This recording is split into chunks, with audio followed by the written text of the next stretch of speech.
नमस्कार दोस्तों, आप कैसे हैं? मैं उम्मीद कर रहे हैं कि आप अच्छे होंगे, स्वस्थ होंगे, मस्त होंगे। आज हम आपको बताने वाले हैं कि सप्लाई इंस्पेक्टर कैसे बने, जिसे बोलते हैं पूर्ति निरीक्षक। पूर्ति निरीक्षक कैसे बने, how to become supply inspector. तो आपको ये भी बताते चले कि ये जो सप्लाई इंस्पेक्टर है ये लोअर पीसीएस के थ्रू बनते हैं, अर्थात लोअर पीसीएस के थ्रू एग्जाम होता है, फिर उससे हम सप्लाई इंस्पेक्टर बनते हैं। अर्थात लोअर पीसीएस में कई पोस्ट होते हैं, जिनमें से एक पोस्ट का मैं नाम बता रहा हूँ, क्या? Supply inspector. अर्थात सप्लाई इंस्पेक्टर कैसे बने, इनके बारे में आज हम आपको बताएंगे। अर्थात इसका एग्जाम प्रोसेस क्या है और इसका एजुकेशन क्वालिफिकेशन, एज क्या है, इनकी सैलरी क्या होती है, इनका ग्रेड पे क्या होता है, इनका वर्क प्रोफाइल क्या होता है, साथ साथ इनके प्रमोशन क्या होते हैं, इन सभी के बारे में आज हम डिटेल में जानने वाले हैं। यदि हमारा ये वीडियो आपको अच्छा लगे तो लाइक शेयर सब्सक्राइब जरूर कर दीजिएगा।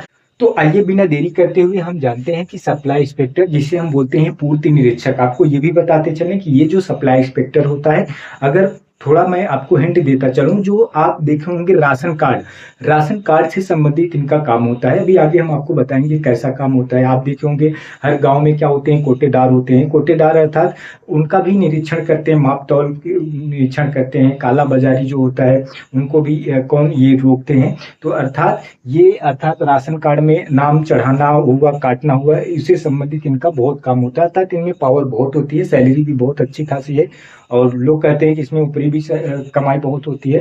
तो आइए हम जानते हैं कि सप्लाई इंस्पेक्टर पूर्ति निरीक्षक कैसे बने। तो ये जो ग्रेड पे है, अगर आप देखेंगे तो ग्रेड पे कितना है, 4200। लोअर पीसीएस में सप्लाई इंस्पेक्टर का जो ग्रेड पे है कितना है, 4200 है। अर्थात 4200 ग्रेड पे है। अगर आप पे स्केल देखेंगे इसका तो 9300 से लेकर 34,800। अगर मैं आपको बताऊं, इनकी अप्रोक्स इन हैंड सैलरी बनेगी कम से कम 64 से 65,000 रुपए बन जाएगी इनका सप्लाई इंस्पेक्टर का।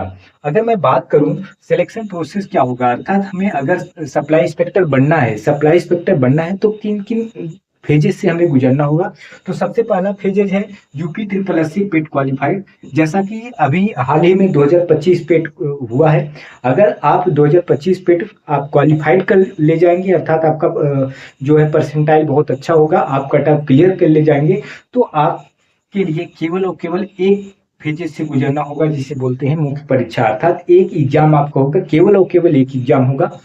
अगर आप इस एग्जाम को क्वालिफाई कर जाते हैं, इसी से आपकी मेरिट बनेगी। अगर आप क्वालिफाई कर जाते हैं तो आप बन पाएंगे क्या, सप्लाई इंस्पेक्टर बन जाएंगे। अर्थात केवल पेट के बाद केवल और केवल एक पेपर देना होगा, वो भी जिसे मुख्य परीक्षा कहा जाता है। इसके बाद आपका डीवी होगा, जिसे बोला जाता है डॉक्यूमेंट वेरिफिकेशन। अगर मैं एज की बात कर लेता हूं तो जनरल ईडब्ल्यूएस के लिए 18 से लेकर 40 ईयर्स, और ओबीसी के लिए 18 से लेकर 45 ईयर्स, और एससी एसटी के लिए 18 से लेकर 45 ईयर्स एज लगेगा।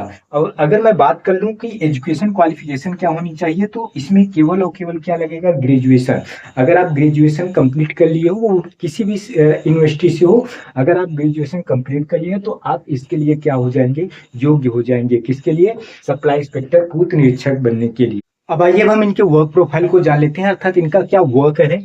तो सबसे पहली बात यह है कि मैंने आपको बताया कि इनका जो है काम राशन से संबंधित है। राशन से मतलब कि राशन कार्ड से संबंधित है। अर्थात अगर आप देखेंगे कि राशन कार्ड में किसका नाम चढ़ाना है, किसका नाम काटना है, ये इनके हाथ में होता है। अर्थात कौन हमारे एरिया में, अर्थात इस समय क्षेत्र में है, पता लगा किसकी मृत्यु हो गई, उसका राशन कार्ड से नाम काटना है और किसका चढ़ाना है, ये सब इनके पास पावर होती है। अर्थात ये सब करते हैं। अर्थात मैंने अभी बताया ना, राशन कार्ड से संबंधित नाम को चढ़ाना हटाना, ये सब इनके पास पावर होती है। इसके बाद राशन का काला बाजारी रोकना, जो भी राशन की काला बाजारी होती है इनको, अर्थात जो ब्लैकमेल होता है इनको ये रोकना, अर्थात इनका ये काम होता है। और साथ साथ सरकारी राशन की दुकान पर नियंत्रण, सरकारी राशन की जो भी दुकान होते हैं उन पे भी नियंत्रण, अर्थात वहां भी ब्लैकमेल या काला बाजारी होना, ये सब रोकना इनको होता है।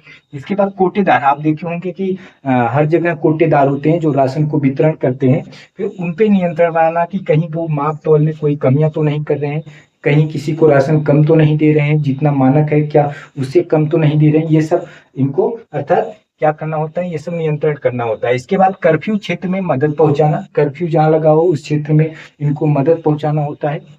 और साथ साथ में मिड डे मील जो होता है, राशन की उपलब्धता सुनिश्चित कराना, बच्चों के लिए जो मिड डे मील होता है वहां भी राशन की उपलब्धता सुनिश्चित कराना कोटेदार के माध्यम से। अर्थात कोटेदार के माध्यम से स्कूलों में जो मिड डे मील होता है वहाँ पे मतलब उनको भी सुनिश्चित करवाना, उपलब्ध करवाना इनका काम होता है। इसके बाद कहीं भी किसी भी क्षेत्र में अर्थात जिस क्षेत्र में ये रह रहे हो, कहीं भी मतलब कि जिस क्षेत्र में इनकी ज्वाइनिंग हो, जिस क्षेत्र में अर्थात वहाँ कहीं भी अगर बाढ़ आ जाए या सूखा पड़ जाए, उससे प्रभावित लोगों को खाद्य पदार्थ ये उपलब्ध करवाते हैं। अर्थात अगर इनके पास पावर देखें तो आप अगर देख पा रहे हैं तो सीधा सीधा राशन से संबंधित है और राशन कार्ड से संबंधित है। राशन कार्ड में नाम चढ़वाना, घटवाना, ये सब इनके पास पावर होती है। राशन वितरण में कोई भी कमी या राशन में कोई कालाबाजारी हो रही है, मापतौल में कोई कमियां हो रही है, ये सब इनके पास पावर होती है। कर्फ्यू क्षेत्र जहाँ लगा वहाँ मदद कर पहुंचाना होता है। विद्यालयों में कोटेदार के माध्यम से मिड डे मील मतलब राशन की उपलब्धता सुनिश्चित कराना, कहीं भी बाढ़ आ जाए, सूखा आ जाए तो ये भी क्या करना, खाद्य पदार्थ को उपलब्ध कराना, इनके पास ये सभी के सभी पावर होते हैं। तो आप अगर देख पा रहे हैं तो सप्लाई इंस्पेक्टर की कितनी बड़ी पावर होती है। अर्थात जब लोग लोअर पीसीएस को फॉर्म अप्लाई करते हैं तो पोस्ट प्रेफरेंस में कहीं ना कहीं इसको भी एक अलग वरीयता देते हैं।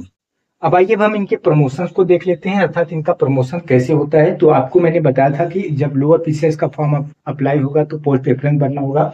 पोस्ट प्रेफरेंस में यदि आप सप्लाई इंस्पेक्टर पोस्ट प्रेफरेंस भरते हैं, इसके बाद आपका जो एग्जाम होगा, आप एक एग्जाम होगा, पेड के बाद आपका एक एग्जाम होगा। अगर आप उसको क्वालिफाई कर जाते हैं, आप कट ऑफ को क्वालिफाई कर जाते हैं तो आप बन पाएंगे क्या, सप्लाई इंस्पेक्टर, जिसे बोलते हैं पूर्ति निरीक्षक। यदि आप पूर्ति निरीक्षक बनते हैं तो आपको 8 से 10 साल में, 8 से 10 साल बाद आप बन जाएंगे क्या, क्षेत्रीय खाद्य अधिकारी। इसके जस्ट प्रमोशन बाद आप बनेंगे क्या, आप बनेंगे जिला पूर्ति अधिकारी ग्रेड 2, जहां पे आप पीसीएस के थ्रू आप लगेंगे। अर्थात अगर आप पीसीएस में आते हैं तो जिला पूर्ति अधिकारी ग्रेड 2 आप बनते हैं। फिर इसके बाद यहाँ तक पहुंचना बहुत मुश्किल हो जाता है लोगों को। सप्लाई इंस्पेक्टर से जिला पूर्ति अधिकारी ग्रेड 1 तक पहुंचना बहुत मुश्किल हो जाता है।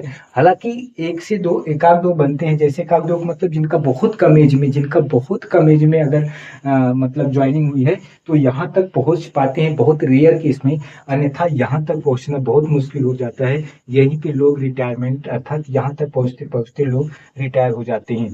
अर्थात यहाँ पे पहुंचना बहुत मुश्किल हो जाता है।